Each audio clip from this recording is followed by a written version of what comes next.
국내 코로나19 신규 확진자 수가 사흘 연속으로 3만 명대를 넘어서면서 재택 치료자들도 급증하고 있습니다. 정부는 이에 따라 재택 치료 관리 대상을 60세 이상의 고위험군 중심으로 개편하는 등 재택 치료 관리 방안을 내놨습니다. 코로나19 상황 종합해서 살펴보겠습니다. 임종윤 기자 나와 있습니다. 임 기자, 지금 신규 확진자 수가 사흘째 3만 명대를 넘어섰는데 네. 주말 효과가 거의 없는 것 같아요.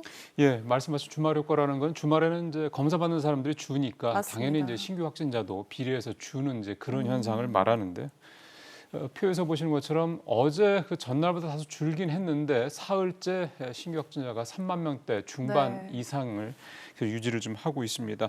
일주일 전에 비해서는 2배가 넘고요. 2주 전에 비해서는 거의 5배 육박할 정도니까 요즘에 얼마나 신규 확진자가 빠르게 늘고 있는지를 충분히 좀 확인할 수 있을 텐데요. 정부는 이달 말쯤에는 신규 확진자가 13만에서 최대 17만 명에 달할 것이다라는 전망도 오늘 내기로 했습니다. 다만 위중증 환자 수는 270명으로 전날보다 2명 줄어서 열흘째 200명대를 유지하고 있고요. 이에 따라서 중증 병상 가동률 역시 18%의 아주 안정적인 수준이 유지가 되고 있습니다. 정말 폭증세가 무서운데 이런 가운데 재택 치료에 대한 관리 방안도 새로 나왔어요. 그렇습니다. 재택 치료자들이 급증하고 있기 때문인데요. 정부는 우선 재택 치료 관리 대상을 60세 이상 고위험군에 집중하겠다라고 밝혔고요.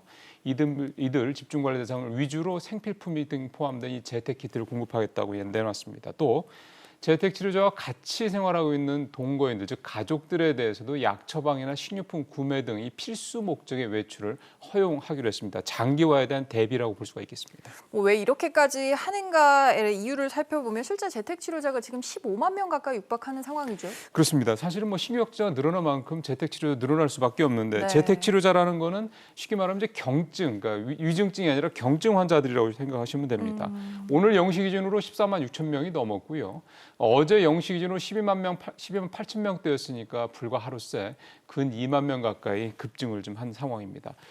재택 관리 가능 인원은 오늘 0시 기준으로 16만 6천 명이니까 이제 거의 90%에 육박한 상황이긴 한데 앞서 말씀드린 이 재택 관리 대상이 고위험군에만 이렇게 집중하는 식으로 관리 방식이 바뀌게 되면 아무래도 관리 가능 인원도 대폭 늘어날 수 있을 것으로 보입니다. 또 이런 가운데 또 바뀌는 강화되는 방역 조치가 하나 더 있습니다. 오늘부터는 학원, 마트 가실 때 일부 이런 다중이용 시설에 대한 방역 강화 조치가 또 시행이 되죠. 그렇습니다.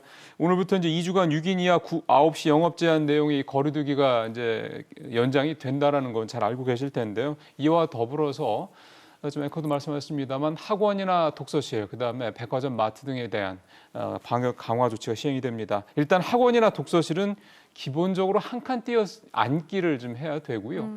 기숙형 학원 아마 이제 지금 들어가는 학생들이 많을 텐데 입소 전에 맞습니다. 신속 학원 검사 받아서 음성 확인이 돼야지 입소를 할 수가 있게 됩니다. 그리고 백화점이나 마트에서 이 취식이 금지되고요. 그러니까 푸드코트 같은 데 이용하시기 이제 어렵다는 얘기죠. 그다음에 백화점 내에서 판촉, 호객행위 같은 것도 이벤트성 소공연도 이제는 할 수 없게 됩니다. 네, 이 부분 알아두시면 좋을 것 같습니다. 임 기자 잘 들었습니다.